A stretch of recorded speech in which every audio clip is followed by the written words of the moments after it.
السلام علیکم۔ اور یوں تم نہ صرف اپنی یہ دنیا بلکہ اپنی آخرت بھی سنوار لیتے ہو۔ اسی لیے اس رب سے جڑ جاؤ، اس کے در کے گدا بن جاؤ۔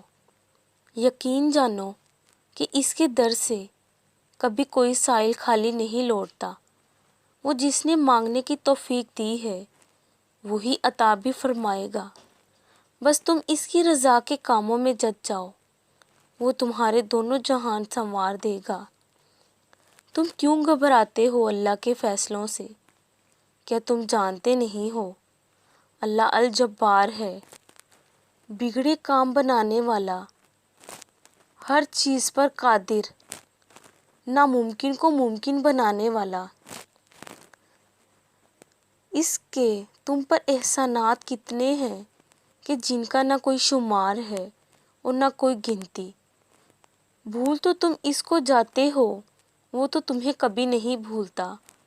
یہی تو نشانیاں ہیں اس کی کہ شام میں جو فرشتے تمہارا نامہ اعمال اس رب کے پاس لے کر جاتے ہیں، صبح میں وہی رب تمہارے نام کا رزق تم تک پہنچاتا ہے۔ تم ہی بھول جاتے ہو اس کا شکر ادا کرنا، مگر وہ رب کی عطا ہے کہ لامحدود ہے۔